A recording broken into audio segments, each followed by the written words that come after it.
ये कहानी आज से सालों पहले पलमीर नाम के गांव में शुरू हुई थी, जहां पर अद्वैत नाम का 10 साल का ब्राह्मण बच्चा अपनी गलत करतूतों के लिए जाना जाता था।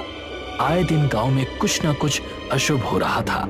कभी फसल का सड़ जाना, बिना मौसम बारिश के कारण बाढ़ आ जाना और ऐसी बहुत सारी चीजें गांव में हो रही थी और इन सब का दोष अद्वैत पर जा रहा था।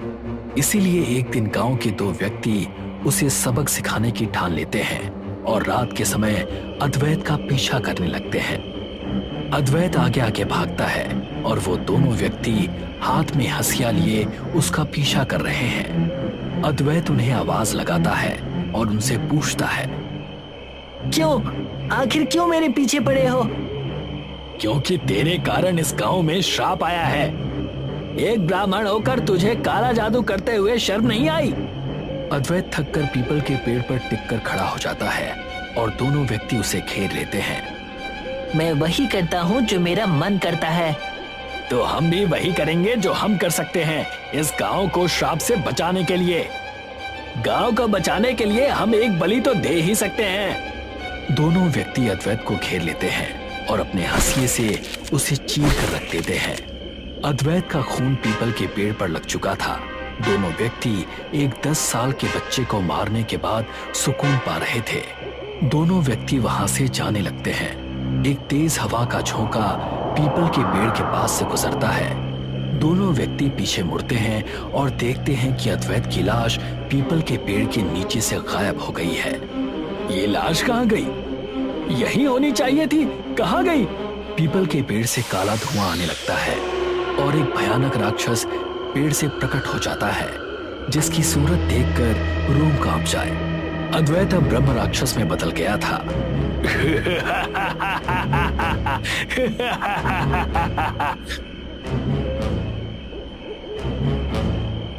मगर काले धुएं के अंदर से पीपल के पेड़ की जड़ अपने पास खींच लेती है और दोनों व्यक्ति को फांसी पर लटका देती है। पलगेर गांव की यह कहानी बहुत पुरानी है, सालों पुरानी। और जैसे जैसे वक्त बदलता गया वैसे वैसे गांव ने ये कहानी भुला दी, मगर वो पीपल का पेड़ आज भी वही है। 37 साल बाद सोनम नाम की लड़की अपनी मां कृति के साथ रहा करती थी। बेटा सोनम, ये तेरा तीसरा रिश्ता है जिसके लिए लड़के वालों ने मना कर दिया। तो माँ हम क्या करें अगर हम मांगलिक हैं तो? हैं, बिल्कुल है, तुम्हारी ही गलती है। हमारी कैसी गलती है? गलती आपकी है, आपने मुझे पैदा किया है। दोनों बातें कर ही रहे थे कि तभी उनकी पड़ोसन ममता भी उनके घर में आ जाती है। क्या हुआ? फिर से ना कर दिए का रिश्ता के लिए? हाँ करेंगे ही, पता नहीं क्या पाप किए थे जो ये हमारी जिंदगी में आ गई। एक उपाय लाए हैं तुम्हारे लिए। कैसा उपाय? अगर लड़की मांगलिक निकले तो उसकी शादी पीपल के पेड़ से करा देनी चाहिए। कुंभ विवाह कहते हैं इसे। इसके बाद जब रिश्ते के लिए जाओगी तो वहाँ बता देना कि इसका कुंभ विवाह हो चुका है। हैं? क्या बात कर रही हो? सच में? ममता की बात सुनकर सोनम की ओर देखती है और कहती है, ए सोनम हुआ, चल वापस पहन ले कान के झुमके वगैरह। क्यों? शादी करानी है तुम्हारी। किससे? पेड़ से। चल जल्दी कर। सोनम को अपनी माँ की बात मजाक लगती है, मगर एक अच्छी बेटी होने के नाते वो अपनी माँ की बात सुनती है और अपनी माँ कृति और पड़ोसन ममता के साथ गांव के पीपल के पेड़ के नीचे आ जाती है।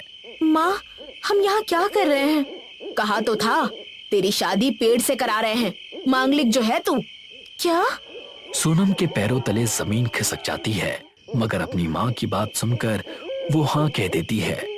ममता एक धागे को पेड़ से बांधती है और सोनम को धागा पकड़ने के लिए कहती है।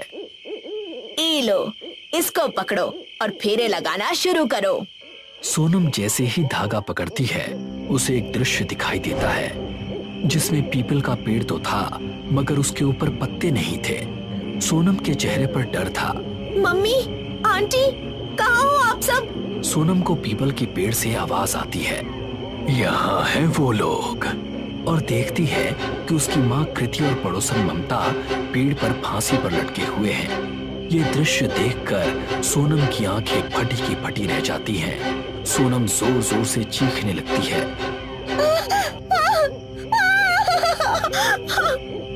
आजादी।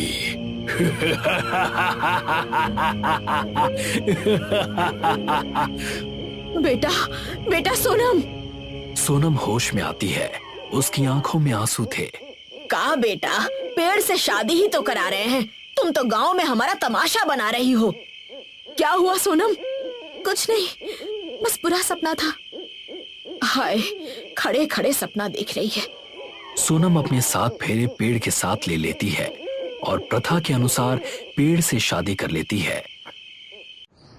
कुछ ही दिनों बाद ममता अपने ससुराल के गांव से सोनम के लिए एक रिश्ता लेकर आती है। लड़के का नाम था मोहन, जो सोनम को पहली नजर में ही पसंद कर लेता है। अब क्योंकि सोनम का कुंभ विवाह हो चुका था, तो अब उसका मांगलिक होना विवाद की जड़ था ही नहीं। दोनों परिवार शादी की तारीख तय कर लेते हैं। सब होने के बाद ममता अपने घर लौटती है। जैसे ही वो घर में प्रवेश करती है, उसे कुछ अजीब सा महसूस होने लगता है। ये अजीब सी हवा आज हमारे घर कैसे? जब लोग आए मेरी, तो शादी किसी और से क्यों करवा रही हो तुम? कौन है? ममता के घर का दरवाजा अपने आप बंद हो जाता है और काले धुएं में प्रकट होता है एक राक्षस।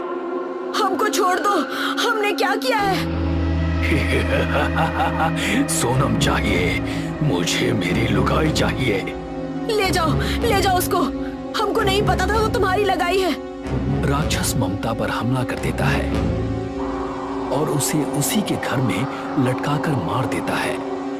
दिन बीतते जाते हैं और सोनम की शादी की तारीख आती है और उसकी शादी मोहन से होती है। कृति को अपनी सहेली ममता के जाने का अफसोस था, मगर जिंदगी चलती रहती है। एक दिन भी आगे नहीं बढ़ाया और उसकी शादी हो गई। शादी के बाद सोनम अपने ससुराल जाती है और कृति अपने घर लौट जाती है, जहां वो अब अकेली है।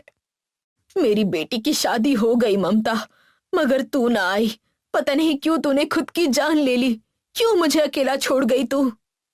जब वो खुद से बातें कर रही थी, तभी उसी वक्त उसके घर के दरवाजे पर कोई दस्तक देता है। पता नहीं इतनी रात को कौन आया है। कृति दरवाजा खोलती है, मगर सामने कोई नहीं होता है। बस एक बक्सा होता है जो उसके दरवाजे पर रखा था, जिस पर खून से लिखा हुआ था, आशीर्वाद माँ जी, पाए लागू। कृति बक्सा खोलती है और उसमें से एक मंगलसूत्र बाहर निकलता है। मंगलसूत्र? एक बार फिर काला धुआं आने लगता है और उसमें फिर से राक्षस आता है। माँ जी, माँ जी। नहीं, माँ। राक्षस कृति से कहता है, मुझसे शादी कराकर फिर दूसरी शादी बिल्कुल ठीक नहीं, बिल्कुल ठीक नहीं। राक्षस कृति पर हमला कर देता है। दरवाजे पर एक बार फिर से दस्तक होती है, मगर इस बार सोनम के ससुराल वाले होते हैं। सोनम और मोहन साथ में खुशी खुशी दरवाजा खोलते हैं और जैसे ही सोनम दरवाजा खोलती है, वो अपनी माँ की लाश को टंगी पाती है।